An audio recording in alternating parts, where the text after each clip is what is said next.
Hello everyone, welcome to my corner of the internet where I am once again playing Fatal Frame 3, The Tormented. Last time we, oh man, I think I messed up. I spent a bunch of upgrade points to make Miku's camera a little bit better, and I suspect it probably helped my final fight there, but I also get the impression that I may have just lost Miku, and so all those points are gone, so that sucks. Anyways, we're gonna go check on Miku after I go ahead and check the closet, because that's what you do. You gotta check the closet and you have to observe the cat. Those are rules for life. Alright, so let's go ahead and, it's raining, and my mind is saying, it's okay, it's just raining. There will be no spooky stuff. But I know that that is not.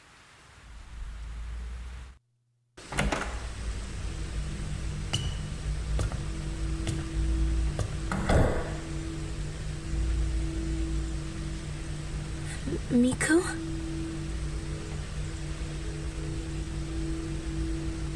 Pray. We're going to die.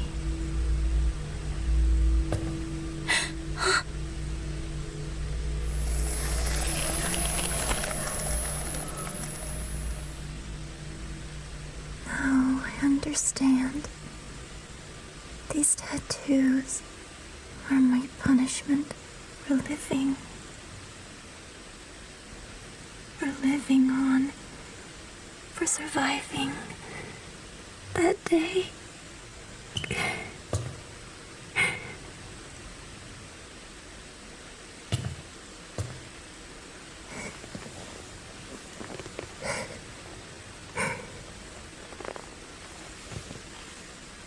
Ever since I was a child, I've been able to see things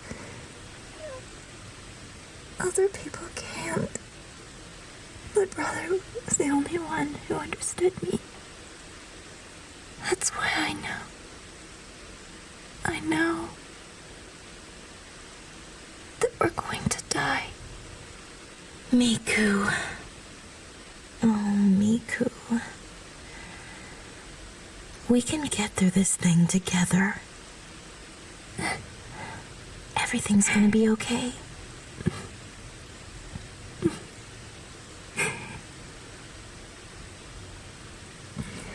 Just remember, you are not alone.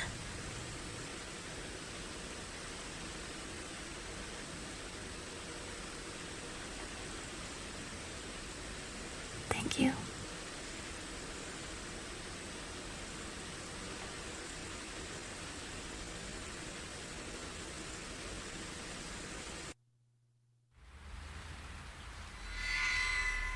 I like that cutscene. I don't know. I felt like that was good. That was like even you know, it's primitive graphically and stuff, but I get like even like the Ray's sort of side glance at the end kind of reveals like, does she believe her own words? Like, I don't know. It was touching. Okay, I liked it. Leave me alone. All right. Miku Hinasaki, I want to be where you are. The words I heard her say in her sleep must have come from the heart. She is calmer now, but did I really help her at all? I still don't even know what I should do about my own longing for you. So yeah, this is like a big case of like survivor's guilt, right? Mafuyu like dying in the first game, which I seem to have completely forgot. For whatever reason, I thought he came with it. Is there multiple endings? I'm gonna go rewatch. I'm gonna rewatch my first Let's Play to see how that ends. Because I don't know. My memory seems to be very different. But anyways, yeah, it seems to be a survivor's guilt kind of thing, and they're sort of like they're trying to work through that. But yeah, that angle doesn't quite fit with. Wait, are these additional books that are on the table? On the desk are books about cameras and photography. Okay, I thought there was like additional notes there. I was like, hey, wait, I don't remember these. But yeah, so like, Kei doesn't really have that same angle, right? He's kind of like the stand-in for Mio. from Fatal Frame 2. Because she's in, like, this coma thing. Miku. Ray. Ever since I was a child, I've been able to see things other people couldn't. That's right, that was the other thing I wanted to comment on. So, I guess, I don't know if it was, I don't know if I knew about this before, but, so I guess it's kind of confirmed that Miku doesn't need the camera to see ghosts. Miku can just naturally just see the ghosts. And I guess was thought crazy with the exception of Mafuyu. So that's why I guess she has such a closeness to Mafuyu. You know, that, and, you know, sibling thing. My brother was the only one who understood this. Mafuyu and I went together to the Himuro mansion, to that rope house. But I was the only one who returned. My brother stayed behind in the mansion with that woman who had died. He said it was his fate. I always loved my brother for his kindness, and so I had thought his memory would stay fresh in my mind. But the memories grow fainter and fainter. Now it's all I can do, just to remember him. When I saw Mafuyu in that dream, I just wanted to be with him, again. If I'm just going to end up forgetting him, then I want to be with Miku.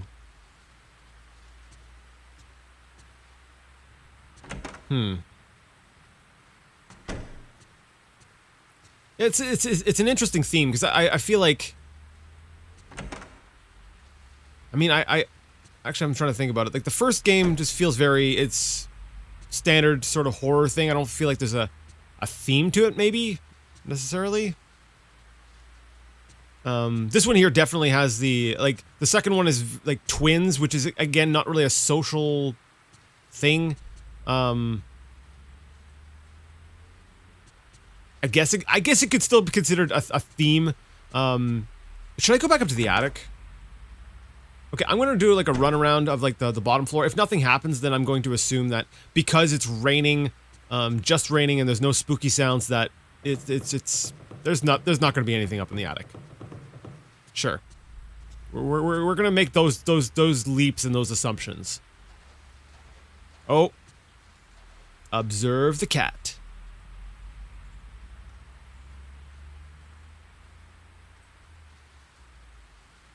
Wow. All right. Yeah, let's see. This one here, it's like Survivor's Guilt. I know the fifth one, which I've gotta...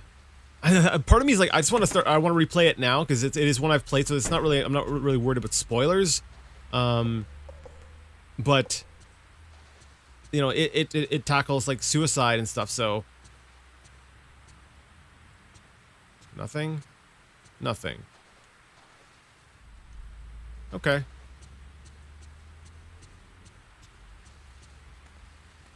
Anything? No spookies. Now, I just... Actually, wait. So if Miku's not in the coma thing, does that mean that there's still a chance I'll be able to use her again later? I'm really worried about those points I spent on her camera. I don't have any film I can develop now. Okay. Alright, well, I guess we're off to Dreamland again. You know, there's one thing I was thinking about,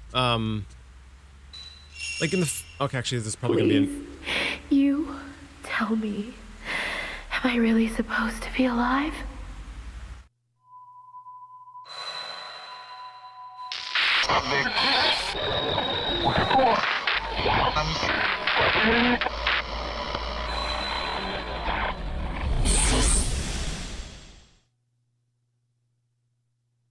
We're going to Himuro, right? Yeah. Oh, there we go! Yes! Yes! Get to keep using Miku! It's a dream again. I don't want it anymore.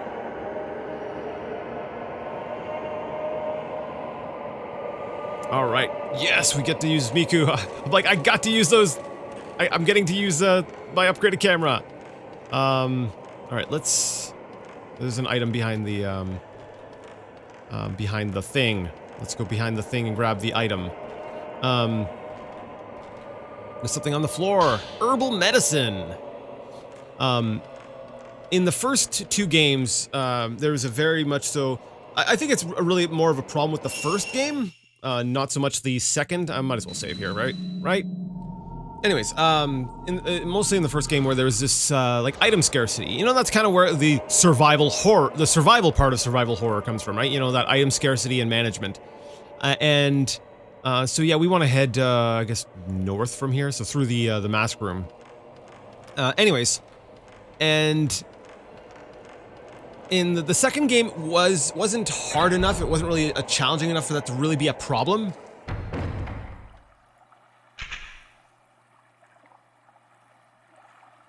Okay, whatever there was, I missed it. Oh. Gotcha. Wait, who was that? That didn't look like Mafuyu. Photos. Beckoning Mafuyu? It is Mafuyu. Okay. Anyways. The second game wasn't so much of a problem because the game was actually pretty easy, but in the first game, I really felt that pressure. And I felt like I was... Oh, holy crap! The hand. Are you gonna go away? No, you're just gonna stay there. You're gonna try to grab me when I come by, aren't you? Yeah. And I could see how if you didn't play it efficiently or you were less careful, like, you could get yourself really backed into a corner in the first game. You're just gonna stay there, aren't you? Okay. Man, this game does things. So I feel like, you know, there was a problem there. Oh, right, crap. I've got to get moving. There's that stupid candle. Do I want to go in here? I mean, probably not, but let's do it anyways. Just to see if there's anything in there, items, or anything like that. And so I feel like oh, okay, can't read it. So like the first game had this problem where, you know, if you weren't playing it well, you might need to restart because, you know, you screwed up. The second game kind of fixes this by being a whole lot easier, but I feel like you kind of feel a little bit of the, like I said, the scariness goes because it becomes easier. I feel like the third game has an interesting way to handle this. Oh, there you are. Hey, buddy, I upgraded my camera for you.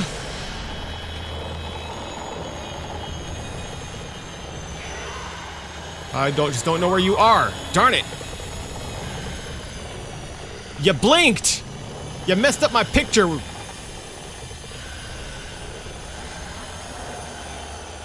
Okay, I don't know where you are. I'm gonna move.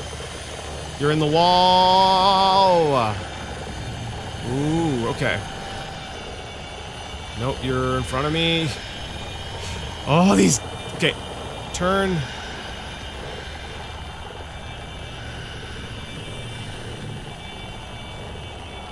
Can't really see. Okay, just do your laps, Miku. Just... Oh, darn it!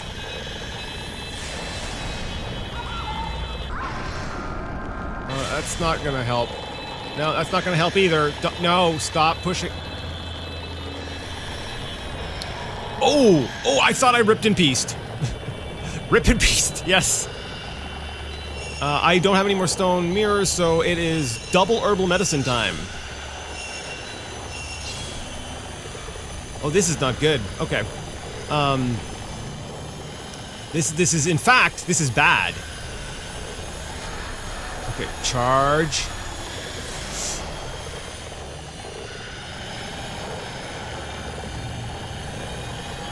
There you are, come on.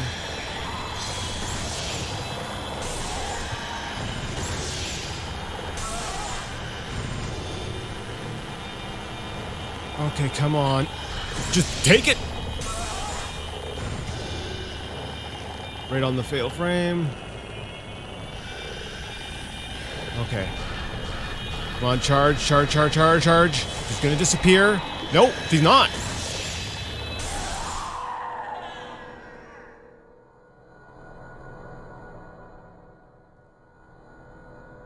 I've got to go back. Go back and forget. You don't need to forget, Miku. Like, you kind of have to confront it, but you... Should I go back?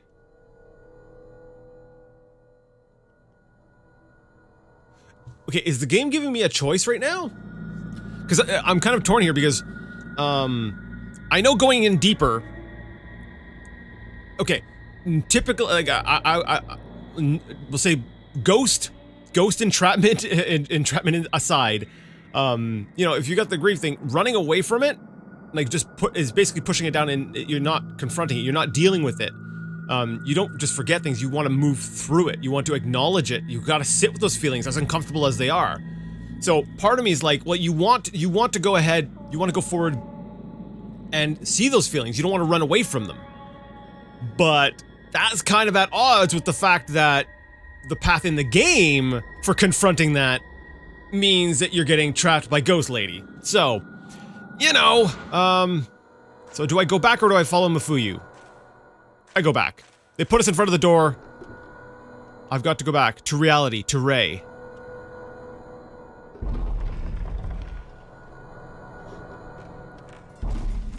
I mean, those are Miku's own words, right? So I'm going to use Miku's own words to, holy crap, to play this out as Miku.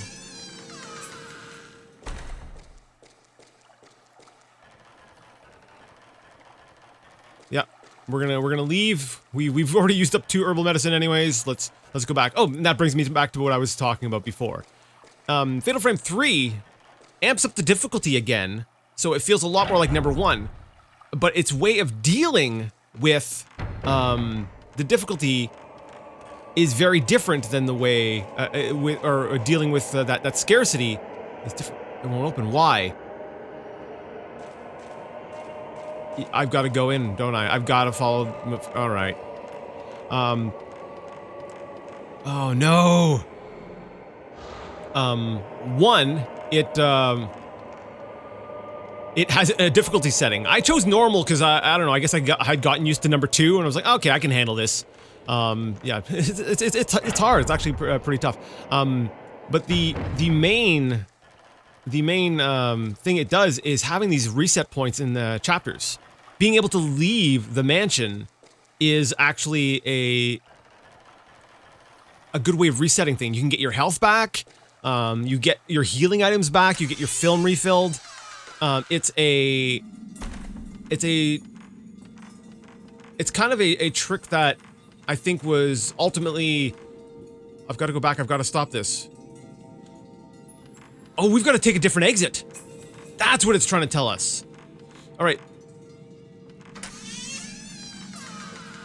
Alright, so instead of going out our exit, wait, it says back to Rei. We've got to go out Rei's exit. And we're in trouble. I need me some purifying light. Yeah, this is the gauntlet, right? We gotta escape. So let's go out, I guess, this other door. We gotta go down the rope hallway and all that crap.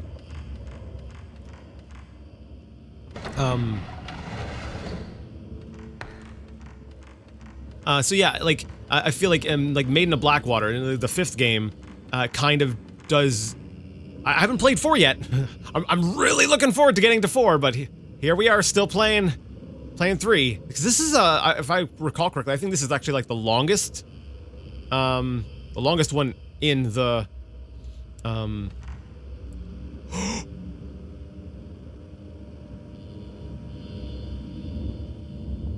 No one will survive. No one.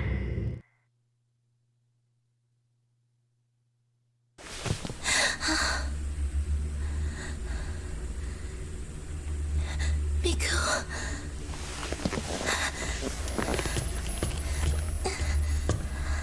Yeah.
How long has it been?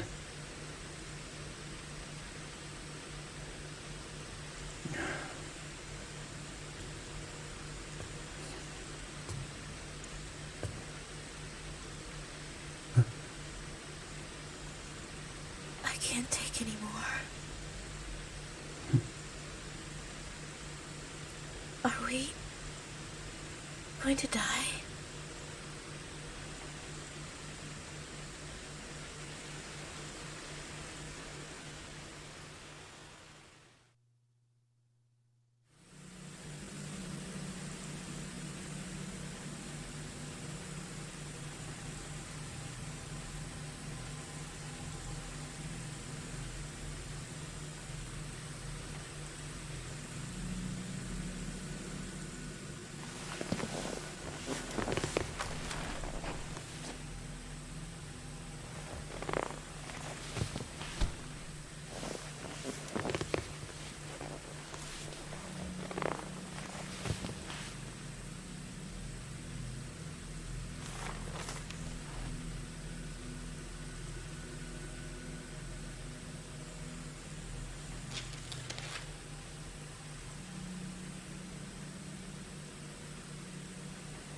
Ray, there might still be some hope.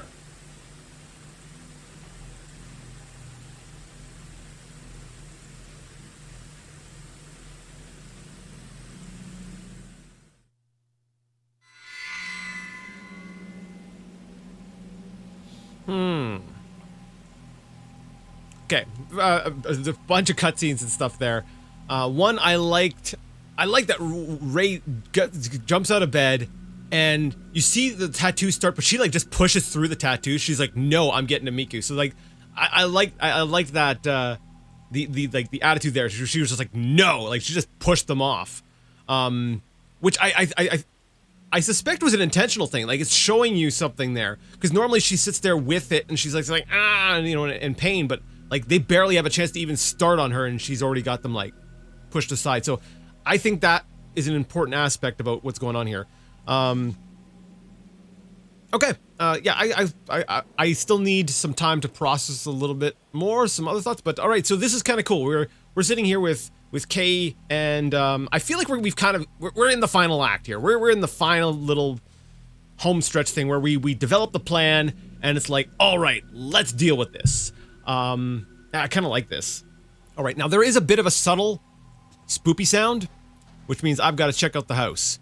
Kay, I'll talk to you in a bit. I gotta check on the cat. God, you always gotta check on the cat. What's on the counter? From across the kitchen. Oh yeah, okay. That's right. You can only look at stuff on the counter from this side of the counter. No. All right. We'll go back over to the other part. Let's see what we. Oh, the cat's on the windowsill. A faint light pierces the curtains and shines through the entrance area. Yeah, I know, but I'm trying to look at the cat. Wow.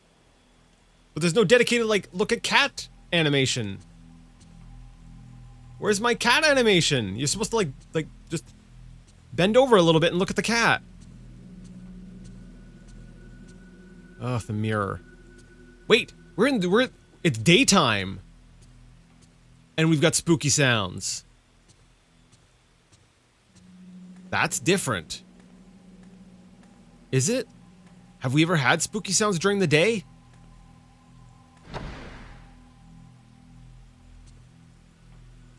Huh.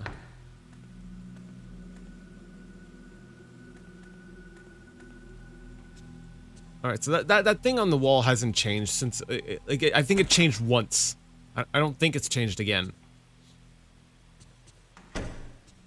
All right, so let's check the dark. Is it black room? Dark room, right? Dark room. Yeah, I think that's what they're called. I don't think I have any film. No. And not that actually, yeah. I guess we're not getting any more musty film because Miku can't do any research for us. Yeah, so this has got to be like near the end. Oh no. That's why they brought Kei here. So it's not guaranteed that we've entered like endgame here. If I have to do research, it's possible that it's just gonna be Kei. Also, I don't know why, but I always thought that her pillow was like over on this side, like it was this side towards the wall. I don't know. It seems weird to me to have like, I don't know. I personally, I would rather have my head up in the corner of the room than facing the wall like this. But whatever. When I first heard the doorbell tone, I thought it was like a music box or something on her on Miku's table, but as I just said, as I just called it a doorbell, I did recognize that it was a doorbell.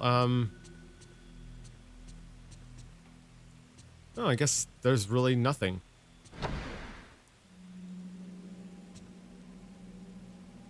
We're just gonna check stuff in the middle of the day.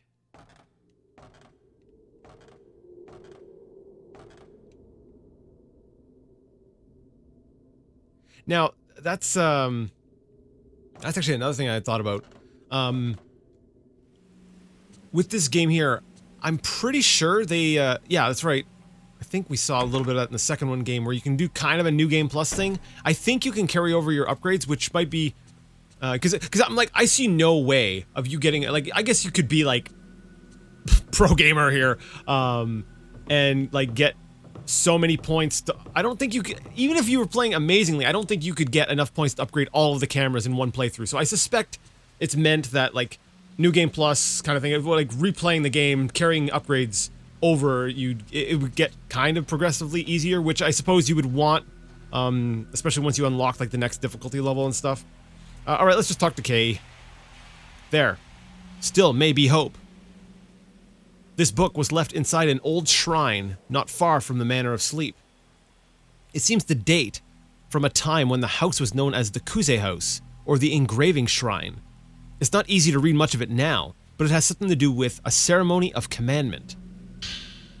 The Commandment Tome. The chosen maiden is put into the boat of passing. The boat sways as it is sent to the Kuze Shrine.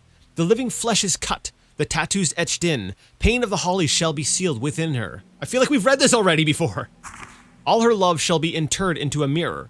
This she must break, shatter herself. Her attachments to this world must be broken. Yeah, we did read this, didn't we? The piercing of the soul thus concludes. Impale her with the stake of tattoos. The rite of commandment must be conducted. Sleeping undisturbed for eternity, dreaming the endless dream of the rift. Enclosed and entombed inner chamber of thorns. Yes, I'm pretty sure we read this maybe as Kei, but maybe this is the first time Rei read it, but Rei would have... Aren't they sharing the dream? She shall continue to feel the pain of the holly for all time. Commandment Tome added to file. This is a book written by a scholar of folklore named Akito Kashiwagi. Yeah, about the sleeping priestess, but the same material appears in this book as well. Legend of Song 2. After extensive research on the Mutsu lullaby, The Sleeping Priestess, lyrics were discovered that appear to be even closer to the original. The following includes thoughts on how the song came about as well as its meaning. The Sleeping Priestess, verse 1. Sleep, child, lie in peace. Sleep, child, lie in peace. If you cry, the boat you'll ride, the last trip to the other side. Once you get there, sacred marks you'll bear. They shall be peeled off, should you fail to lie still. The words lie in peace in this version of the song seem to connote? Yes, death, rather than sleep. The word sacred marks may be related to the area's legend of the tattoo master. Perhaps in the original religious song, it expressed the meaning of engraving a tattoo. The Sleeping Priestess, verse 2. Sleep, child, lie in peace. Sleep, child, lie in peace. If the priestess wakes from her dream, from her endless dream, perform the rite of stakes, her limbs pinned tight, lest the doors open wide and suffering unleashed on all. I think, yeah, we've heard that one, right? After researching various oral traditions, there was found to remain here the vestiges of a spirit world faith of a spirit world faith of sending the spirits of the dead to the sea, despite the fact that it is in the mountains. This sea may signify the underworld. If the doors are taken as the doors to the other world, oh wait, no, sorry. Gotta do it right. If the doors are taken as the doors to the other world. Then, lest the doors open wide and suffering unleashed on all, seems to connote that if the doors to the Other world. open, some disaster will occur. This song may have originally related to a ceremony that protected the gate to the Other world. The combination of elements such as the title, the sleeping priestess, the priestess waking, sleep, and laying to sleep, juxtaposed with the word to pin, lends the meaning of priestess being aided to sleep, in other words, to be put to sleep. A sacrificial property can thus be read into the song. Okay. I'll have to listen to myself read that again later to fully get it. I was like, it almost reads like a legal document. Following is a diagram found in regional documents combined with the legend that seems to be based on ceremony and religion. In the center of this illustration, there's a small shrine where engraving shrine is written. The part of the song about tattoo lends credence to the theory that the song may have been sung here. Deep in the engraving shrine, there is a vast sea, the underworld, and the shrine is drawn as the boundary between this shore and the other shore. The lore accompanying the diagram is as follows. Break fresh skin, engrave the holly, impale the tattoo stake, subdue for eternity, to sleep in the rift. Like the song lyrics, the lore can also be read as having the same human sacrifice-like aspect of impale, subdue, and sleep. Okay, Kei, if you're saying that this is going to help, I feel like you might be also a conspiracy theorist because I'm like, you are reading. Maybe I'm dumb. Maybe I'm dumb. Explain to me. I'm trying to figure out what. Wait, no, never mind. I think I'm piecing things together. Oh no! Oh no! Oh no! Oh no! Oh no! Oh no! Yep, here it is. Here it comes. Here it comes. Someone needs to sacrifice themselves. It's like Mafuyu in the first game, right? Someone's got to stay. Someone's got to go. Someone's got to die to stop the horror.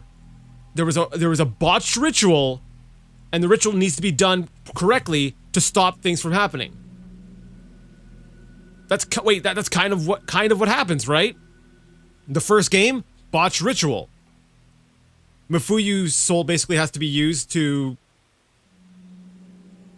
I guess, hold things back to kind of push off. The second game, the whole world-ending thing kind of gets pushed off by Mio and Mayu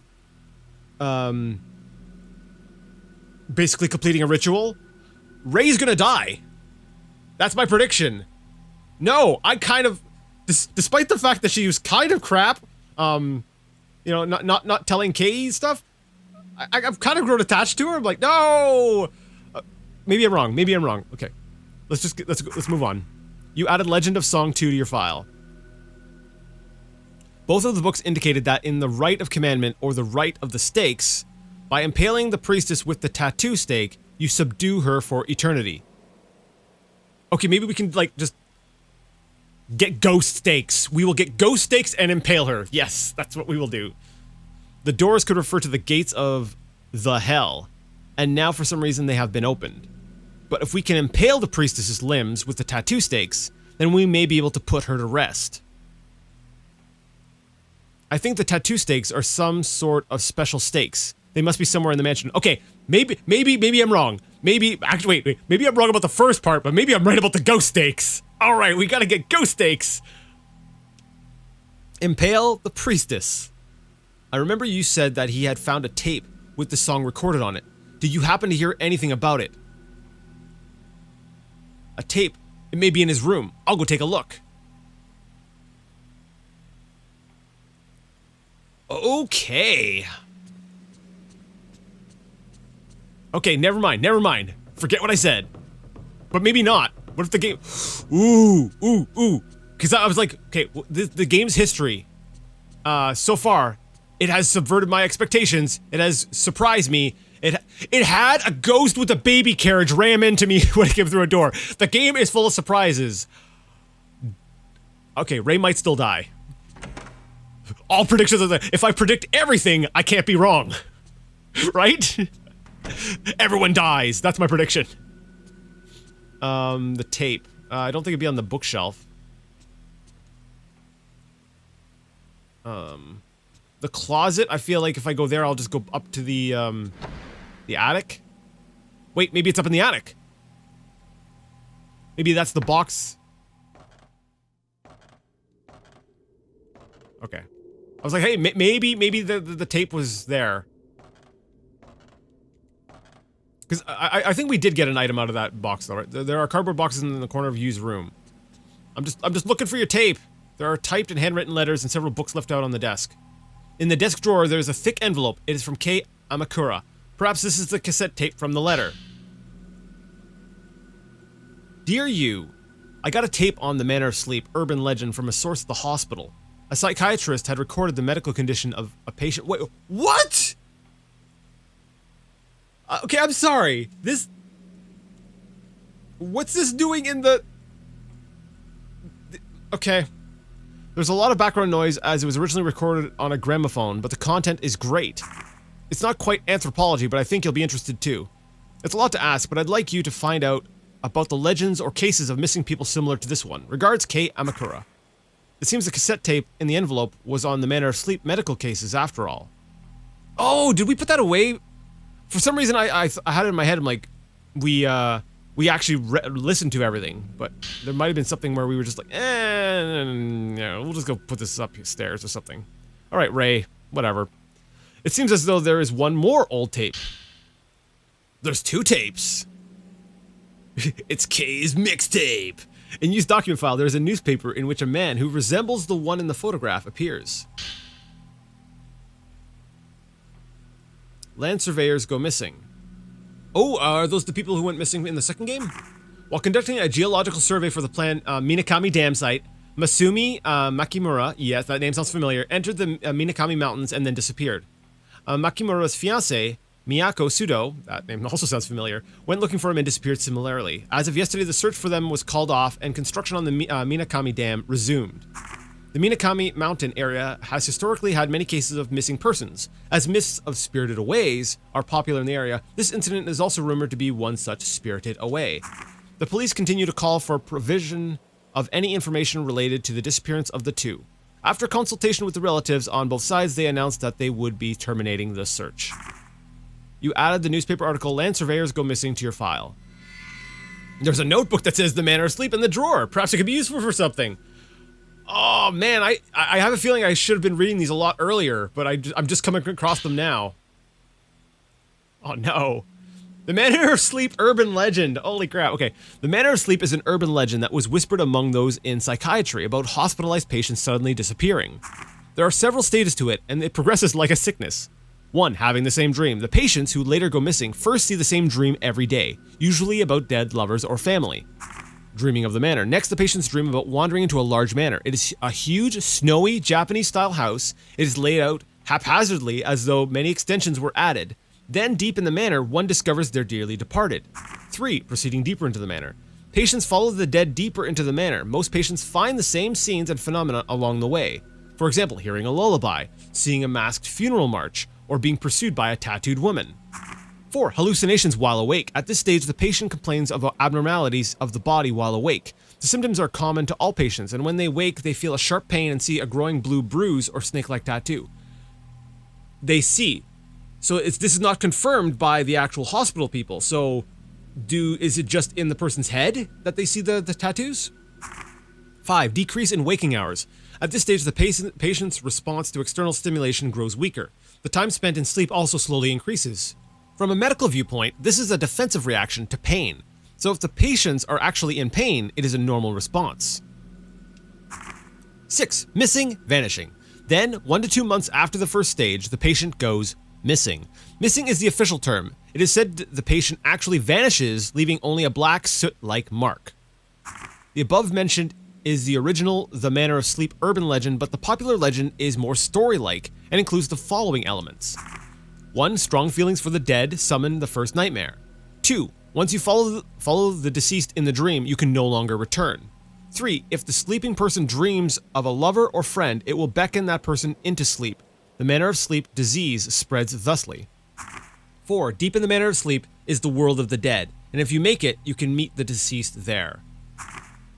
You added the notebook on urban legends of the Manor of Sleep to your file. If you pursue the dead, you will not be able to return.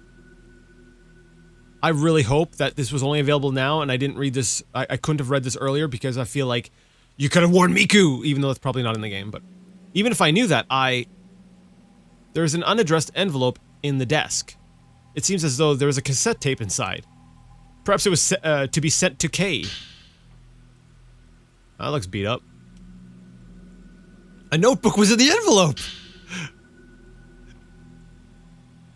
I feel like it's like, look what I found in this GameCube. And then you just keep pulling out things. Alright, this song is thought to be the original of northeastern Japan's lullaby, The Sleeping Priestess. It was found in a gramophone at a local university, and I had it sent to me. I listened to it, but the first and second verses are slightly different from today's Sleeping Priestess. This is thought to be due to differences in the period and area where the song was transmitted. I think this is what we originally came up here to find, was this tape. Further, a major difference is that there is also a third verse. I have to look into it more, but it seems that the mood changes from the first two verses to the third. I wrote the lyrics as I heard them. The Sleeping Priestess, third verse. Go to the other side, go to the other side. Cast the boat, take a ride. Cross the rift to the other side. I feel like if you throw like a major chord, kind of like a pop punk sound to this. Yep, sure. Further and further to the other side. It must sail bearing your tattoos and our offering of tears. No, like a pirate punk. Yes. No, let's go ska. Yes, a ska. There we go. Nailed it. Sorry. The first and second verses are littered with frightening words, but the third verse is more melancholy. In particular, the ending of the song seems less like a lullaby than something sung at a funeral. Yeah. You added the notebook that says The Sleeping Priestess, third verse to your file. Alright, is that it? Anything else? Alright. Well, looking at the time, I'm like, wow, there was a lot of reading and stuff there, and I'm out of time. That's gonna have to do it for this one. So if you liked the video, give it a thumbs up. If you did not, leave it a thumbs down. Either way, let me know what you thought in the comment section. Next time we're gonna go down, actually, we're probably gonna listen to some tapes and or go see Kay. Probably both. We're gonna go see Kay and we're gonna go ahead and listen to some tapes. And probably read any notes we have in our journal. And we're gonna see where that takes us. So, yeah, until that great ghost spooky kind of hunting time, butcher the ending. Good job. I'd like to ask you all to game on.